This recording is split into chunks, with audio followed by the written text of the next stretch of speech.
ایک ایسا ٹائم تھا بہت پہلے کہ ایسا لگا تھا کہ ہو جائے گی، بچ گئے سر۔ اب ایک ایسا ٹائم آیا ہے، کیونکہ آپ میرے پرسنل زندگی سے تو واقف ہیں، جو کہ جودھ پور کا سلسلہ چل رہا ہے آن میرٹ، انشاءاللہ ہم جیت جائیں گے۔ لیکن خدا نہ خواستہ کچھ اگر ہو گیا، اگر ایسے کوئی ٹرن آف ایونٹس ہو گئے جہاں پر کہ مجھے سزا ہو گئی، تو کیا ہوگا سر؟ اور سوچ لیجئے کہ اس کے پہلے میں نے شادی کر لی ہے، کیا فیئر ہوگا کہ پتی جیل کے اندر ہے 2 3 4 5 سال، بچہ پتی باپ کو جیل میں دیکھ پائے، پاپا ہو یہ بیٹا ٹھیک ہو، تو کیسا ہے، تو پڑھ رہا ہے، تو کیسا ہے؟ تو یہ ہے، اگر یہ جب انشاءاللہ جب کلیئر ہو جائے گا، انشاءاللہ جلدی کلیئر ہو جائے گا، تو دیکھیں گے، سوچیں گے۔ ایک غیر مسلمان سوال کر رہا ہے تقدیر کے اوپر کہ اللہ سبحانہ و تعالیٰ اپنی تقدیر لکھتا ہے، تو ہم اگر غلطی کرتے ہیں تو دوشی کون؟ اللہ سبحانہ و تعالیٰ۔ اگر میں تقدیر میں لکھا ہے کہ ہم خون کریں گے اور ہم آدمی کا خون کر لیتے تو کون ذمہ دار؟ اللہ تعالیٰ۔ آدمی کو کیوں ذمہ دار کرنے کا؟ اگر تقدیر میں لکھا ہے میں چوری کروں گا، میں غلط کام کروں گا، تقدیر میں لکھا ہے کہ میں جہنم میں جاؤں گا تو جاؤں گا، تو کس کی غلطی؟ میری کیا غلطی؟ اللہ کی غلطی۔ اور یہ سوال مسلمان لوگ بھی سوچتے ہیں، اور تقدیر پہ ایمان رکھنا ہر مسلمان کا فرض ہے۔ لیکن ہم پہلے یہ جان لے تقدیر کسے کہتے ہیں، اور اکثر ہم مسلمان بھی نہیں سمجھ پاتے تقدیر کا کیا مطلب ہے، اور ایسا کہتے او تقدیر میں لکھا ہے تو میں کر دیا، کچھ بھی ہوا تو تقدیر میں لکھا ہوا ہے، محنت نہیں کرتا ہوں میں، وہ تقدیر میں لکھا ہے کہ میں غریب رہوں گا۔ یہ تقدیر کی کیا معنی ہوتی ہے؟ اللہ تعالیٰ فرماتے ہیں سورہ اسراء میں کہ جب بھی ایک انسان پیدا ہوتا ہے تو اس کے گردن کے گول میں اس کے پوری آتما کتھا، اس کا فیوچر، اس کا بھوشیہ لکھ لیتا ہوں میں۔ آپ کو سمجھانے کے لیے ایک مثال پیش کرتا ہوں۔ مثال کے طور پہ اگر ایک کلاس کے اندر ایک ٹیچر کلاس میں پڑھاتا ہے اور ایگزامینیشن کے پہلے کہتا ہے کہ یہ اسٹوڈنٹ پورے کلاس میں نمبر 1 آئیں گا، اول آئیں گا، یہ اسٹوڈنٹ سیکنڈ کلاس سے پاس ہوئیں گا، وہ اسٹوڈنٹ فیل ہو جائیں گا۔ مثال دے رہا ہوں، برا مت لگنا پیسہ۔ اور ایگزامینیشن ہوتا ہے اور یہ اسٹوڈنٹ فرسٹ آتا ہے، یہ اسٹوڈنٹ سیکنڈ کلاس سے پاس ہوتا ہے، اور یہ اسٹوڈنٹ فیل ہو جاتا ہے۔ میں آپ سے یہ سوال پوچھتا ہوں کہ جو طالب فیل ہو گیا، کیا وہ کہہ سکتا ہے کہ کیونکہ ٹیچر نے کہا میں فیل ہوں گا اس لیے فیل ہو گیا؟ کہہ سکتا ہے کہ نہیں کہہ سکتا؟ کیوں؟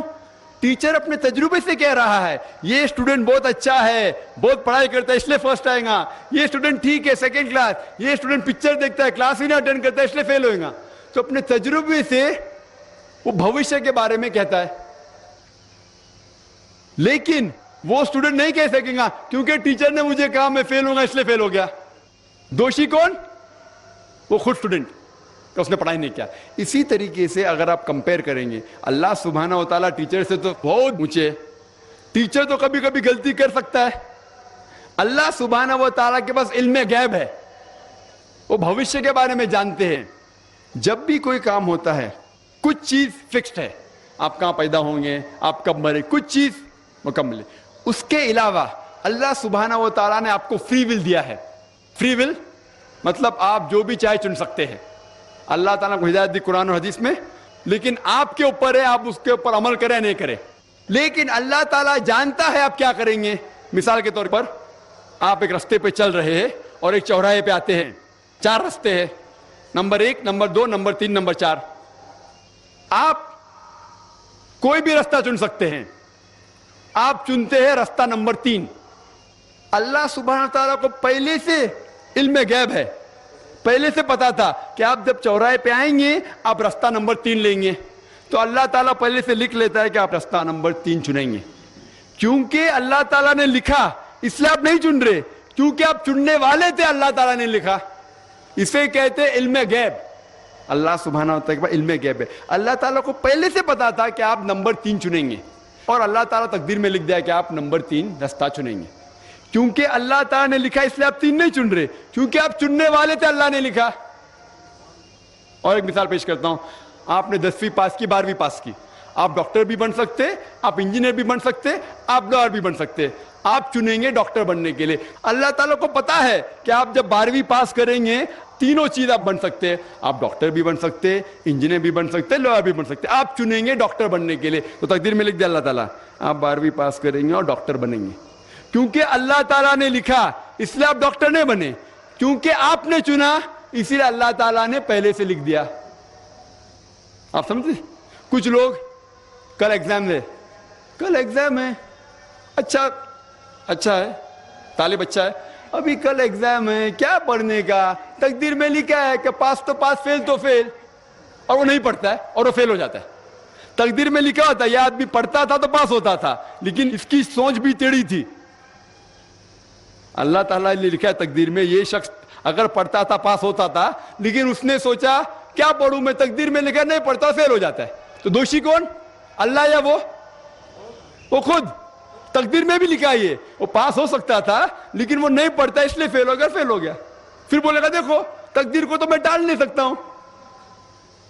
اسی لیے وہ کہاوت ہے, علامہ اقبال نے کہا ہے, خود ہی کو غیر اتنا بلند کیا, تقدیر کے پہلے خدا اپنے بندے سے خود پوچھے بتاتا یہ رضا کیا ہے. اور حدیث میں آتا ہے کہ دعا تقدیر کو بدل سکتی ہے. مثال کے طور پہ اگر آپ جاتے ایگزامینیشن میں اور آپ کا پیپر اچھا نہیں جاتا اور آپ جانتے کہ آپ فیل ہوئیں گے, آپ گھر پہ آتے اور دعا کرتے اللہ تعالیٰ سے, یا اللہ سبحانہ و تعالیٰ میں نے پیپر میں اچھا نہیں کیا, مجھے پاس کر لے. اللہ تعالیٰ آپ کی دعا کو قبول کر لیتا اور پاس کر لیتا. تقدیر میں یہ لکھا ہے کہ آپ نے پیپر اچھا نہیں کیے, آپ فیل ہونے والے رہتے, لیکن آپ نے دعا کی. اللہ تعالیٰ کو یہ بھی پتا ہے کہ آپ دعا کرنے والے کہ نہیں کرنے والے, اور تقدیر میں یہ بھی لکھا ہے کہ اللہ تعالیٰ آپ کی دعا کو قبول کریں گے. اللہ تعالیٰ بھی جانتا ہے اگر آپ 100 سال بعد کوئی شخص دعا کرے گا, وہ بھی جانتا ہے اللہ تعالیٰ وہ دعا قبول کریں گا کہ نہیں, وہ بھی تقدیر میں لکھا ہوا ہے. تو اسی لیے ہمیں ہر روز دعا کرنا چاہیے, ہر وقت دعا کرنا چاہیے. دعا تقدیر کو بدل سکتی, مطلب جو آپ کی پہلی ہونے والا تھا اس کو بدل سکتی, لیکن وہ بھی تقدیر میں لکھا ہے کہ آپ دعا کرنے والے, اور وہ بھی لکھا ہے کہ اللہ تعالیٰ دعا کو قبول کریں گے کہ نہیں. تو تقدیر میں لکھا ہے کہ آپ فیل ہونے والے تھے, آپ گھر پہ آتے ہیں, دعا کریں گے, اللہ نے دعا کو قبول کیا اور آپ پاس ہو جائیں گے. تو اسی لیے ہم مسلمان کو اللہ پہ بھروسہ رکھنا چاہیے. لیکن اللہ کے رسول نے فرمایا اللہ پہ بھروسہ رکھو لیکن اونٹ کو باندھو. آپ نہیں کہہ سکتے اللہ پہ تقویٰ ہے, میں گھر کا دروازہ کھلا رکھوں گا, کوئی چور نہیں آئے گا. اللہ کے رسول نے فرمایا اللہ پہ بھروسہ رکھو لیکن اونٹ کو باندھو. تو اللہ پہ پورا بھروسہ ہونا چاہیے, لیکن آپ خود محنت کرنا چاہیے, آپ خود جہاد کرنا چاہیے, آپ کو خود قرآن پہ عمل کرنا چاہیے. آپ کہیں گے تقدیر میں لکھا ہوا ہے میں چوری کروں گا, تو آپ کام ہی نہیں کریں گے, اور چوری کریں گے اور بولیں گے تقدیر میں لکھا ہے, آپ کی غلطی ہے, اللہ تعالیٰ کی نہیں. تو آپ کو ہر وقت جد و جہد کرنا چاہیے اچھے کام کے لیے. قرآن کو سمجھ کے پڑھو اور عمل کرو, انشاءاللہ آپ اس دنیا اور آخرت میں کامیاب ہوں گے.